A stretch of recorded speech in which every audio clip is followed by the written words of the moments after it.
கரூர் பெரும் துயரம். கூட்ட நெரிசலில் 41 பேர் இறந்து போனாங்க அப்படிங்கிறத பார்க்குறோம். இப்படி தான் உச்சநீதிமன்றம் சிபிஐ என்கொயரி பண்ணணும் அப்படின்னு சொல்லியிருக்குது. ஆனால் அதற்குள்ளாகவே அந்த விசாரணை, அதற்கான காரணம் எல்லாம் நேற்று சட்டசபையில் முதல்வர் அறிக்கையாக தாக்கல் செய்து விட்டார். காரணம் என்ன சொல்கிறாருன்னா, 7 மணி நேரம் தாமதமாக அந்த கூட்டத்திற்கு விஜய் வந்தது தான் இந்த கூட்ட நெரிசலுக்கும் அதை தொடர்ந்து 41 பேர் இறந்து போனதுக்கும் காரணம் அப்படின்னு.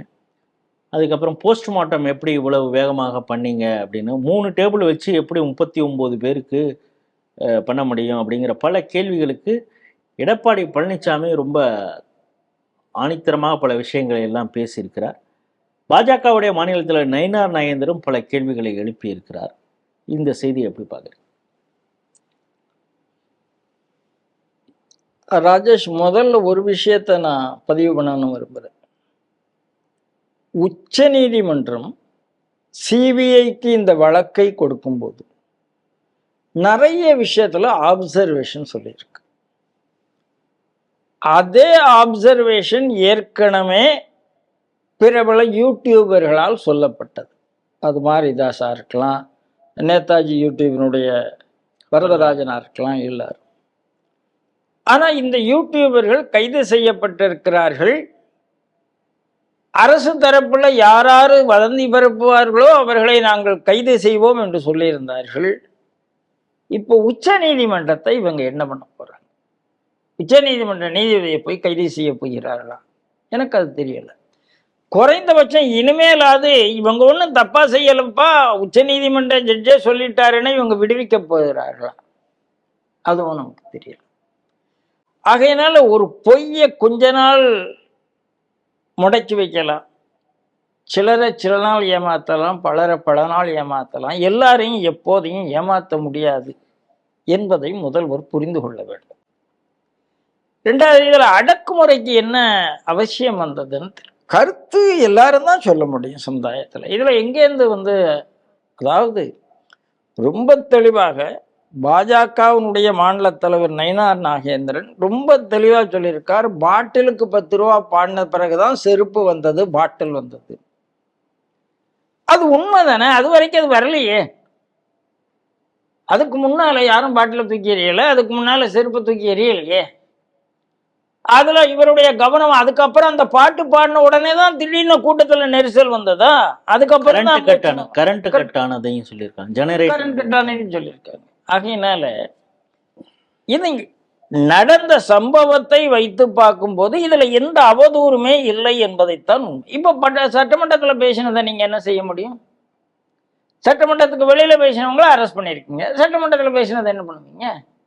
நேற்று எடப்பாடி ரொம்ப ஸ்ட்ராங்கா பேசியிருக்கிறார், நீங்க என்ன பண்ண முடியும்? ஆகையினால சட்டமன்றத்தில் பேசுவதற்கு உறுதி இருக்குமானால், உரிமை இருக்குமானால் அதே விஷயத்தை ஏன் வெளியில பேசக்கூடாது?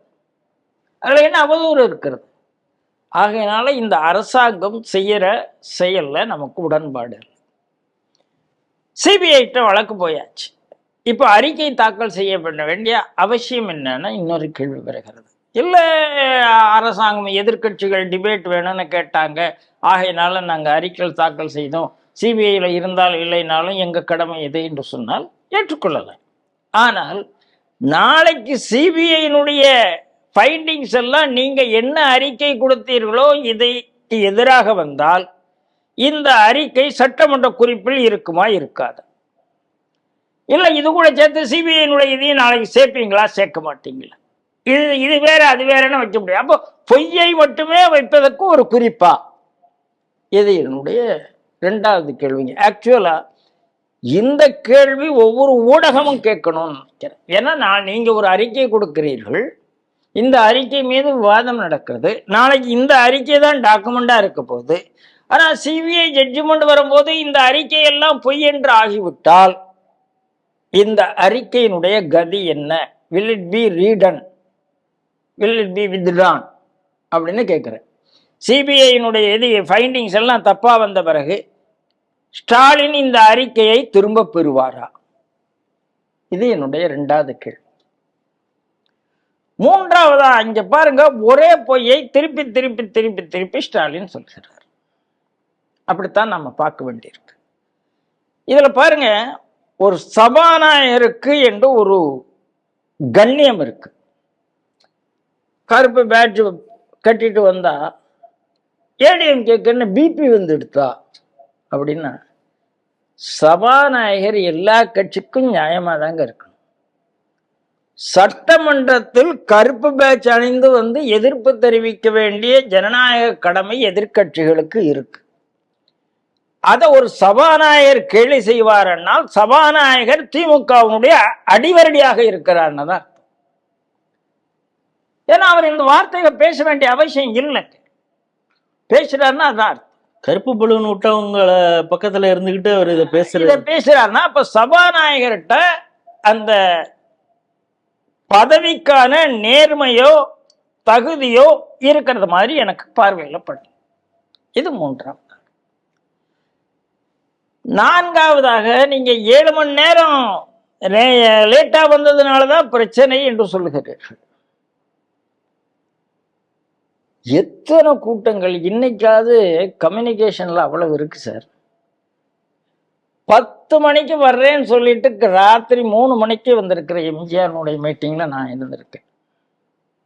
ராத்திரி 7 மணிக்கு வருவார்னு சொல்லுவாங்க, மறுநாள் காலையில 3 மணிக்கு வருவார். அப்பெல்லாம் இந்த 10 மணி ரெஸ்ட்ரிக்ஷன் கிடையாது. மறுநாள் காலையில 3 மணிக்கு வந்திருக்கார். அந்த 3 மணி வரைக்கும் மக்கள் இருந்திருக்கார். இரவு முழுக்க வந்துட்டு போவார். எத்தனை மணிக்கு தூங்க போறாருன்னு எம்ஜிஆர்னு தெரியாது. ஒரு ஸ்டேடியம் ஃபுல்லா இருந்து இவங்களே தாமதமா வரத ஒரு ட்ரெண்டா வச்சிருந்தவங்க தானே. அண்ணாதுரை அதையே அடுக்குமொழியாக பேசினார்லாம் சொன்னவங்க தானே. எல்லாருமே எந்த அரசியல் கட்சி தலைவராகவும் தாமதமாக வர்றதை ஒரு ஹேபிட்டாவே வச்சிருக்காங்க தமிழ்நாட்டில். அரசு நிகழ்ச்சிகள் தவிர மேக்சிமம். அதுக்கே உதயநிதி லேட்டா வராருன்னு பல இடங்கள்ல புகார் இருக்கலாம். அரசு நிகழ்ச்சிகள் ஓரளவு நடக்குதுன்னு வச்சுக்கிட்டா கூட அதுவும் தாமதமாகுதுன்னு ஒண்ணு. அரசு நிகழ்ச்சிகளுக்கு வரக்கூடிய அமைச்சரை பள்ளி குழந்தைகள் வரவேற்பதை வச்சுக்கிறவங்க தான் இவங்க. இவங்களுக்கு இதை பேசுறதுக்கு யோக்கியதமெல்லாம் நமக்கு கிடையாது. சரி, இப்போ என்னுடைய கேள்வி, 7 மணி நேரம் தாமதங்கிறது காவல்துறைக்கு தெரியாது. உடனே காவல்துறை அந்த அதிகாரிகளை கூப்பிட்டு, அந்த கட்சிக்காரர்களை கூப்பிட்டு, எப்பா வரத்துக்கு லேட் ஆகுதுப்பா, 500 பேர் 1000 பேர் காவலர்களை எங்களுக்கு கம்யூனிகேஷன் வந்திருக்கு, கொஞ்சம் கலைஞ்சு போய் சொல்லுங்க, அவங்க அவங்கள போய் சாப்பிட்டுட்டு வர சொல்லுங்க, அவங்க அவங்கள போய் தண்ணி கொடுங்க. இவங்க செய்ய வேண்டாமா கேட்குறேன். கட்சிக்காரர்கள் ஒன்றும் செய்யவில்லை என்பதை நான் ஒத்துக்கிறேன். ஏன்னா அவங்க பயிற்சி பெற்ற கட்சியை நடத்தவில்லை, அதில் மாட்டுக்கிறதே கிடையாது. இவர்களுக்கு எல்லாருமே விசிலடிச்சா குஞ்சா இருந்தாங்களே தவிர யாருக்கும் சர்வ் பண்ணணுங்கிற எண்ணம் வரலைங்கிற ஒரு பார்வை எனக்கும் இருக்கிறது. அதில் எனக்கு மாட்டுக்கிறதே கிடையாது. ஆனால் அந்த கட்சிக்காரர்களுக்கு தெரியலைன்னா சொல்லிக் கொடுக்க வேண்டிய இடத்துல காவல்துறை இருக்கிறதுங்கிறேன். ஏன் காவல்துறை செய்யக்கூடாதா? நீங்கள் கட்சிக்காரங்களை கூப்பிட்டேப்பா, ஏன்பா அவங்கள போட்டு வதைக்காதீங்க, வரத்துக்கு நேரம் ஆகும்ப்பா, போய் சொல்லுப்பா. ரெண்டாவது என்ன சொல்றாங்க, இவங்க போட்ட அந்த பேரிகேட்ஸ்னாலதான் கூட்டம் தாமதமாகுது என்று தெரிஞ்சு வெளியேற நினைத்தவர்களால் வெளியேற முடியவில்லை. இதுக்கு என்ன குறை சொல்ல போறீங்க? அவ்வளவு. ரெண்டாவது, காவல்துறை அவர்கள் தரப்புல, நாம விஜய் தரப்புல இருந்து ஒரு செய்தி, நீங்க கர்ப்பிணி பெண்கள் வேண்டாம், குழந்தைகள் வேண்டாம்னு ஒரு ஸ்டேட்மெண்ட் கொடுத்துருக்காரு. கொடுக்கல என்றெல்லாம் சொல்ல முடியாது. ஆனா வர்றவங்களை போகாதிமான தடுக்க வேண்டிய கடமை யார்கிட்ட இருக்குன்னு கேட்கணும். இதுல என்ன ஜனநாயக உரிமை? இல்லம்மா, அம்மா நீங்க போகாதீங்க, வேண்டாம், நாங்க எங்களால் பாதுகாப்பு கொடுக்க முடியாது சொல்லலாமே. அப்ப என்ன அர்த்தம்னா, காவல்துறை கடமை தவறி இருக்கிறதுன்னு அர்த்தம். ரெண்டாவது, அருகில் உள்ள மாவட்டத்திலிருந்து ஆம்புலன்ஸ் வந்ததுங்கிறாரு. அருகில் உள்ள 30 மாவட்டத்திலிருந்து, ஒரு கரூருக்கு அருகில் 30 மாவட்டமா? எனக்கு புரியல. அப்ப சென்னையும் சேர்த்து சொல்றாரு. அப்ப அது அருகில் இருந்ததா சார்? தமிழ்நாட்டில் எத்தனை மாவட்டம் சார்? எந்த மாவட்டம் இருந்தாலும் அதுக்கு பக்கத்துல 3-4 மாவட்டங்கள் தான் எல்லைப்புறமா இருக்க முடியும். ஒரு மணி நேரம் 2 மணி நேரத்துல வர முடியும் ஆம்புலன்ஸ். அதிகபட்சம் ஆம்புலன்ஸ் என்பதே 1 மணி நேரத்துல வந்தாலே ஆம்புலன்ஸுக்கு வேலை இல்லை. அருகில் 30 மாவட்டங்களிலிருந்து ஆம்புலன்ஸ் வந்ததுன்னா அப்போ உடனே வர முடியும். இந்த ஆம்புலன்ஸ்லயும் டிஎம்கே ஸ்டிக்கர்கள் அங்கங்க இருந்ததையும், ஆகையினால இதுவும் ஒரு பொய்யாகத்தான் பார்க்கப்பட வேண்டும். மொத்தத்துல இவங்க தெளிவான அரசாங்கத்தினுடைய தவறுகளை மூடி மறைப்பதற்கு என்ன செய்ய வேண்டுமோ அதெல்லாம் செய்து கொண்டிருக்கிறார்கள். நேற்று எடப்பாடியினுடைய ஸ்பீச்சாக இருக்கட்டும், நயினார் நாகேந்திரன் அவருடைய ஸ்பீச்சாக இருக்கட்டும், எல்லாமே ரொம்ப நறுக்கு தெரிச்ச மாதிரி இருந்தது. தெளிவான மழுப்பல் முதல்வனுடைய அறிக்கை, அதுக்கு வக்காலத்து வாங்கின சபாநாயகனுடைய செயல், இந்த ரெண்டுமே கண்டிக்கப்பட வேண்டியதுன்னு நான்